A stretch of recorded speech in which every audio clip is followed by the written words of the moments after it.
Om Swastiastu. Assalamualaikum warahmatullahi wabarakatuh. Shalom dan salam sejahtera kita untuk kita semua. Perkenalkan, sebelumnya nama saya Suryo Yusianto. Sebagai salah satu mahasiswa Fakultas Kedokteran Hewan Universitas Udayana angkatan 2020 dengan NIM 20095111077.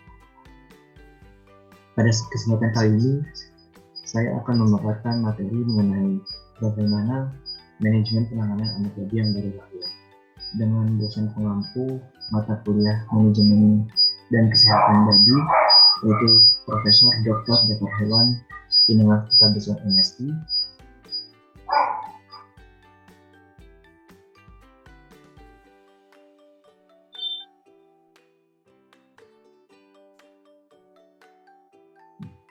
Baik, tanpa berlama-lama lagi, saya akan memaparkan materi mengenai manajemen penanganan anak babi. Seperti yang kita tahu bersama, dalam beternak babi perlu adanya manajemen yang baik, meliputi sanitasi kandang, kemudian pemberian pakan, dan juga sistem pemeliharaannya. Karena babi ini dia lebih mudah terserang penyakit dan juga terserang dari berbagai macam mikroorganisme. Nah, selain itu juga untuk meningkatkan produktivitasnya sangat diperlukan nantinya jika kita sebagai peternak dalam hal bagaimana tata cara pemeliharaan yang sesuai dengan tahapan umurnya. Lebih dalam hal ini untuk babi yang baru lahir, karena sejak lahir sampai umur sekitar 10 hari, anak babi ini bersifat sangat sensitif dalam menghadapi lingkungan yang berat, sehingga angka kematiannya atau mortalitasnya itu sangat tinggi. Nah, terutama jika pemeliharaannya itu tersebut itu kurang baik. Nah, kemudian dalam manajemen kelahiran anak babi yang baru lahir ini atau penanganan anak babi ini terbagi menjadi dua, yaitu ada tata laksana induk ketika melahirkan dan juga tata laksana anak babi yang baru lahir. Kita masuk kepada tata laksana induk ketika ingin melahirkan. Nah, pada kelahiran yang normal ini ditandai adanya 3 fase atau 3 stadium, yaitu ada stadium persiapan, kemudian stadium pembukaan, dan yang terakhir adalah stadium pelepasan. Pada stadium persiapan, biasanya ini induk babi yang ingin melahirkan itu terlihat berbagai tanda. Misalnya perut induk babi ini terlihat turun ke bawah. Nah, hal ini merupakan salah satu tanda bahwa induk babi tersebut sudah siap untuk melahirkan. Selanjutnya, induk babi yang siap melahirkan itu ditandai dengan vulva yang membengkak. Nah, hal ini disertai dengan perubahan warna vulva menjadi merah dan juga mengeluarkan kandil. Nah, selain itu juga ambing ini ikut mengeras dan diikuti dengan perubahan warna putih menjadi kebiruan. Nah, pada stadium ini juga air susu akan kurang sekitar lebih 12 jam sebelum induk itu melahirkan.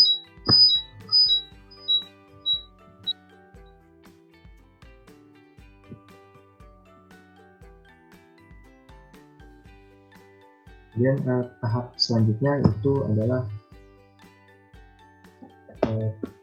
stadium pembukaan, di mana pada stadium ini biasanya pada stadium pembukaan ini biasanya induk babi itu menampakkan perilaku yang gelisah, misalnya seperti memukul-mukulkan ekornya, kemudian mengepak-kepakan kaki, dan bahkan induk babi ini akan berguling-guling.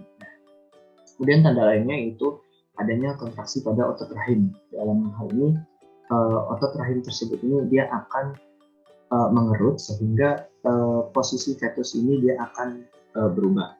Selanjutnya ditandai dengan tubuh induk babi yang memanjang serta cervix yang terbuka. Nah, biasanya induk babi yang mengalami kesulitan dalam kelahirannya ini bisa jadi disebabkan karena cervixnya itu tidak bisa terbuka, dan ini bisa berakibat fatal bagi induk babi itu sendiri. Kemudian tahap selanjutnya yaitu adalah stadium pelepasan, di mana tahap ini terjadi ketika induk babi itu dia mulai melahirkan. Nah, proses kelahirannya sendiri ini berlangsung sekitar 1-12 jam dengan jarak waktu antar anak babi itu adalah sekitar 1-20 menit. Pada fase ini diusahakan agar situasi sekitar itu agar tetap tenang. Nah, ini dilakukan agar tidak membuat induk babi itu menjadi stres ataupun berdiri ketika melahirkan. Kemudian fase ini juga fetus sudah mulai terdorong keluar. Nah, induk babi biasanya melahirkan dengan merebahkan diri pada suatu sisi dan juga meletakkan bagian punggungnya itu pada dinding atau bagian lain yang mendukung atau menopang. Tapi dalam keadaan terisolasi misalnya, induk babi ini dapat melahirkan sebagian anaknya pada keadaan terbaring dengan perut di bagian bawah, bahkan dapat juga melahirkan dengan posisi ke atas satu. Nah, oleh karena itu diusahakan agar situasi itu tetap tenang dan tidak membuat induk babi menjadi berdiri. Karena sejatinya ketenangan itu akan mempengaruhi durasi kelahiran. Apabila durasi kelahiran ini melebihi 12 jam, maka di situ bisa disebut adanya kelainan. Kemudian dengan demikian disarankan supaya tidak mengganggu induk babi pada saat melahirkan, kecuali misalnya terjadi kesulitan dalam melahirkan anak babi tersebut.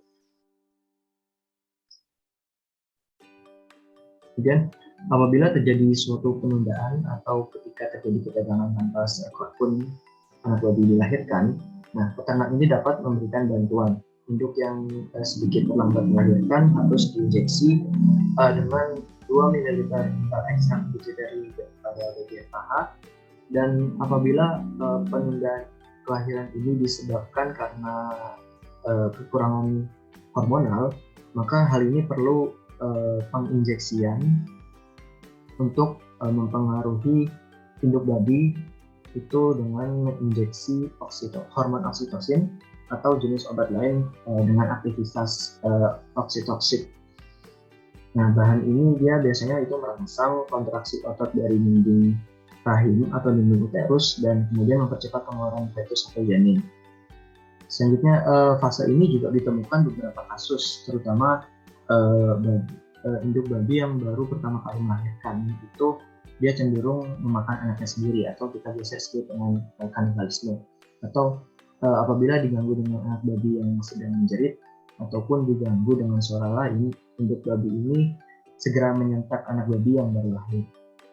Nah, pada kondisi yang demikian, anak babi ini harus dijauhkan dari induk dan dikembalikan ke induk setelah induk babi ini dia mengembangkan naluri keibuannya kembali. Kemudian apabila induk tidak bisa tenang dan tetap agresif, dapat diinjeksikan menggunakan obat penenang. Nah, kemudian setelah semua anak babi lahir, maka berikan waktu untuk induk babi ini sedikit waktu istirahat, dan jangan sampai plasenta ini dia termakan oleh induk babi karena dapat menyebabkan gangguan pencernaan dan suatu faktor yang membuat induk babi ini bersifat kanibal. Selain itu juga perlu untuk memindahkan induk dan juga anak babi ke tempat lain untuk mencegah penyebaran penyakit akibat melahirkan. Selanjutnya, ketika semua anak babi sudah lahir, kita perlu memperhatikan tata laksana anak babi. Nah, karena pada fase-fase seperti ini anak babi itu fasenya sangat kritis. Nah, yang perlu kita lakukan itu ada beberapa hal. Yang pertama itu adalah misalnya memotong tali pusar. Tapi sebelum sebelum itu kita pastikan terlebih dahulu plasenta yang membungkus tubuhnya itu sudah dibersihkan dengan sehelai kain yang kering. Nah, tali pusar ini sendiri merupakan organ yang sangat penting untuk pertumbuhan dan perkembangan fetus selama kebuntungan induk babi, tapi menjadi bagian yang tidak diperlukan dan juga merupakan daerah yang berbahaya untuk masuknya infeksi setelah anak babi itu lahir. Nah, dengan demikian tali pusar ini dia harus dipotong dan dengan cara sederhana, yaitu misalnya dengan mengikat tali pusar kira-kira itu sekitar 2,5 cm dari pangkal dengan steril untuk meyakinkan tidak adanya bahaya karena perdarahan melalui arteri tali pusar. Nah, setelah itu potong tali pusar dengan menggunakan gunting di bawah ikatan tadi. Dan yang terakhir itu kita bisa mengoleskan di tempat pemotongan tali pusar yang tadi dengan iodium tincture untuk mencegah adanya infeksi ataupun sakit pada tali pusar. Dan selanjutnya adalah penanganan anak babi yang berumur 3-10 hari. Nah, pada masa ini itu merupakan fase-fase yang paling kritis seperti yang sudah saya kayak katakan tadi, karena anak babi ini dia cenderung sangat sensitif dan tidak berdaya. Oleh karena itu diperlukan lampu sebagai penghangat, dan juga anak babi yang dan juga pada fase ini itu banyak anak babi yang mati karena disebabkan tertindih oleh induknya sendiri. Akibat anak babi ini dia masih sangat lemah dan juga masih belum lincah. Nah, tata laksana selanjutnya yaitu adalah dengan memotong gigi anak babi. Nah, anak babi itu lahir dengan memiliki 4 pasang gigi atau 8 gigi. Nah, 2 pasang gigi pada setiap rahangnya itu disebut dengan gigi hitam atau bisa disebut dengan gigi serigala. Nah, gigi ini itu walaupun dia sangat penting bagi anak babi, tapi gigi tersebut ini harus dipotong karena memiliki banyak kerugiannya. Selain itu, pemotongan gigi anak babi ini dilakukan untuk mencegah adanya luka pada puting induk yang nantinya apabila terdapat luka, induk babi ini akan menolak untuk menyusui anaknya. Dan di samping itu juga pemotongan gigi pada anak babi ini dilakukan untuk mencegah adanya luka apabila anak babi berkelahi pada saat merebut puting susu ataupun bermain dengan sesamanya.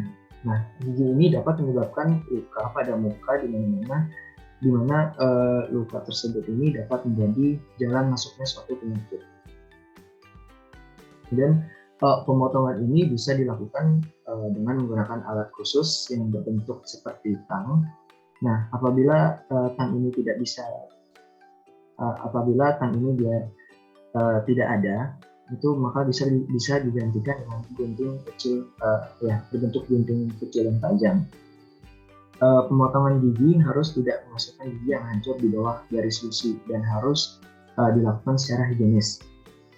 Pemotongan gigi ini biasanya dilakukan dengan cara kita memegang kuat anak babi tersebut dengan satu tangan, di mana 3 jari ini dia menahan rahang, sementara ibu jari ini menekan dari belakang leher ke arah yang berlawanan.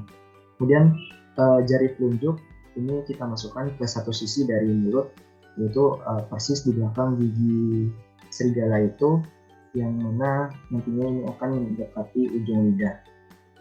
Kemudian setelah itu dengan menggunakan alat pemotong tadi, kita potong gigi di atas gusi. Nah, dalam hal ini penting untuk menghindari pemotongan gigi sampai ke dasarnya, dan juga perlu diperhatikan jangan membuat sudut yang tajam atau gerigi yang dapat menyebabkan luka pada gusi dan lidah anak babi. Tata laksana selanjutnya adalah dengan memberikan anak babi kembali kepada induknya untuk disusui atau mendapatkan kolostrum, yang mana kolostrum ini dia sebagai transfer kekebalan pasif dari induk ke anak babi. Nah, kolostrum ini merupakan suatu protein tinggi yang mengandung imunoglobulin yang berfungsi mencegah adanya infeksi dan juga pertahanan tubuh selama 10-14 hari. Setelah itu kekebalan dari kolostrum ini dia akan menurun. Selain itu ada hal yang perlu juga dicatat bahwa secara bertahap terjadi perubahan kolostrum menjadi air susu pada 2-3 hari periode pada masa transisi. Nah, apabila ada anak babi yang lemah, maka harus diberikan kesempatan yang baik untuk menyusu dengan mengarahkan anak babi ke ambing induk. Kemudian tata laksana selanjutnya adalah dengan penyuntikan atau injeksi zat besi atau FA. Penginjeksian zat besi ini dilakukan pada anak babi yang berumur. Biasanya itu dilakukan pada anak babi yang berumur 3 hari atau pada minggu pertama setelah lahir, dan juga bagi anak babi yang menderita anemia. Nah, hal ini dapat terjadi karena plasenta dan juga ambing itu tidak efisien dalam pemindahan mineral besi atau Fa ini.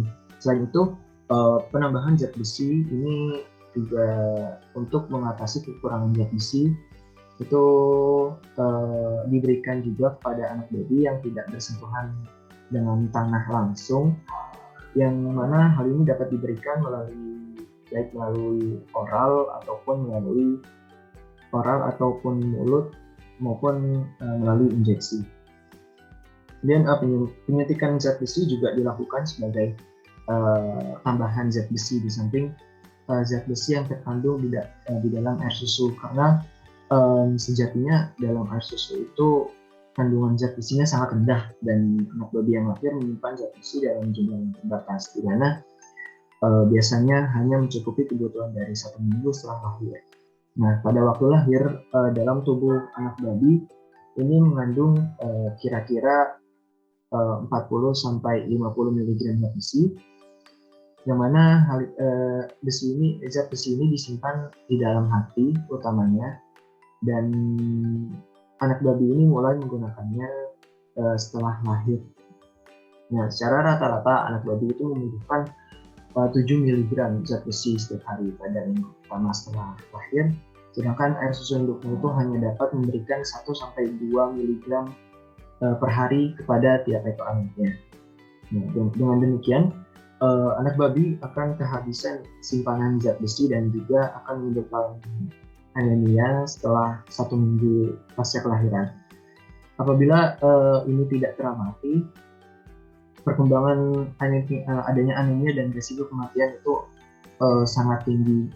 Kemudian di samping itu juga akan menyebabkan radang paru-paru dan juga penyakit menular yang lainnya. Selain itu, injeksi zat besi ini secara diyakinkan itu dapat mempertahankan hemoglobin pada taraf yang sangat tinggi, tetapi di samping itu juga dapat menyebabkan luka pada tempat injeksi. Oke, kemudian tata laksana selanjutnya adalah penitipan anak babi kepada induk babi yang lain yang juga baru saja melahirkan. Nah, hal ini biasanya dilakukan karena ada beberapa faktor. Salah satunya yaitu adalah induk tersebut itu mati setelah melahirkan. Kemudian bisa juga disebabkan karena ambing induk babi ini mengalami luka sehingga tidak mau menyusui anaknya, ataupun disebabkan karena jumlah anak yang terlalu banyak. Nah, anak babi dari induk yang seperti itu hanya dapat dipelihara dengan berhasil apabila anak-anak babi tersebut memperoleh jumlah kolostrum yang cukup. Nah, penitipan ini dapat berhasil apabila induk ini ditangani dalam kandang yang mempunyai tempat melahirkan dan mulai dititipkan dalam waktu 2 hari atau 48 jam setelah lahir.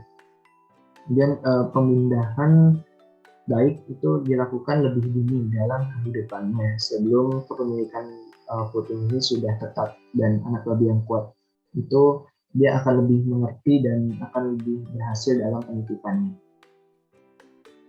Sementara itu, untuk umur ataupun waktu penitipan ini merupakan hal yang sangat penting karena puting susu yang tidak digunakan akan menjadi kering. Nah, meskipun dipindahkan pada umur dini, apabila induk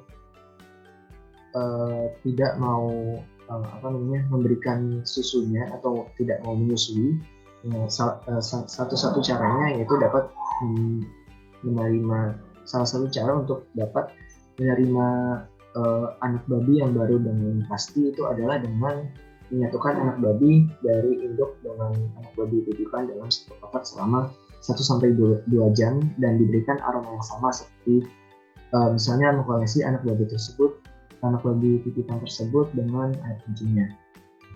Nah, apabila induk babi yang dititipi dia masih tidak mau memberikan susunya juga, maka jalan satu-satunya yaitu bisa memberikan anak babi susu formula ataupun susu campuran dengan komposisi 1 liter susu sapi yang sudah dipasteurisasi, kemudian 0,3 liter air susu dengan setengah kepala susu dan setengah air susu, serta telur mentah. Nah, bahan-bahan tersebut kemudian dicampur dan disimpan dengan temperatur 3 derajat Celcius, dan campuran tadi dikocok dan juga sebagian dipanaskan sampai suhu 29 derajat Celcius sebelum diberikan kepada anak babi. Pemberian susu ini dilakukan dengan menggunakan selang karet yang sesuai dengan menyambungkan ke alat penyemprot, dan ujung selang itu kita masukkan ke dalam mulut anak babi dan langsung dipompakan ke kerongkongan kira-kira 7,5 cm ke arah jantung. Nah, setiap ekor anak babi ini menerima sekitar 15 cc susu pada 5 jam hari pertama setelah lahir dan juga 20 cc pada hari kedua. Tata laksana selanjutnya itu adalah dengan membuat tanda ataupun nomor pada anak babi. Nah, hal ini biasanya dilakukan untuk membedakan identitas kesehatan ataupun riwayat tumbuh kembang anak babi tersebut. Nah, selain itu juga untuk mempermudah seleksi bibit. Dalam hal ini itu dilakukan pada biasanya pembuatan tanda atau nomor pada anak babi ini dilakukan pada anak babi yang berumur 3 minggu. Nah, pembuatan tanda atau nomor ini juga umumnya itu dapat dilakukan menggunakan ear tag ataupun tattoo dan juga dengan cara pemotongan dari telinga.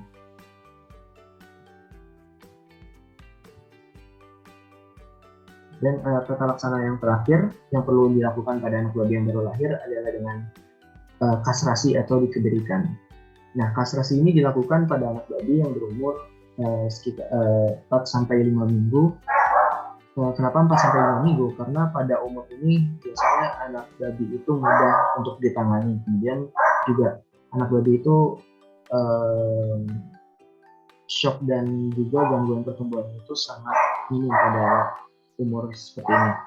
Juga peluang terkenanya luka infeksi itu sangat kurang karena tempat ataupun kandang menyusui itu lebih bersih daripada ternak babi yang disapih. Di samping untuk mempertahankan kualitas daging, kastrasi ini umumnya dilakukan untuk seleksi bibit, utamanya pada pejantan yang nantinya tidak digunakan lagi sebagai pengecek.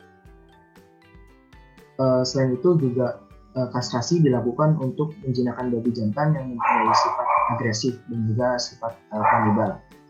Pada saat kastrasi ini perlu kita perhatikan juga yaitu umur serta kesehatan dan juga kemampuan dari anak babi itu sendiri terhadap kondisi cekaman ataupun seberapa dia stres. Nah, ada 2 metode kastrasi pada umumnya, yaitu ada cara terbuka dan cara tertutup. Dimana cara terbuka ini dia dengan melakukan pembedahan ataupun mengeluarkan testis ataupun ovarium yang kemudian nantinya akan dipotong menggunakan pisau bedah atau scalpel. Nah, sedangkan cara tertutup ini dilakukan dengan mengikat ataupun menutup saluran yang menuju testis, atau bisa kita sebut saluran epididymis, ataupun bisa juga memberikan zat kimia yang bisa mematikan sel gamet jantan dan juga sel gamet betina melalui penginjeksian. Baik, mungkin cukup sekian yang dapat saya sampaikan terkait penanganan anak bayi yang baru lahir.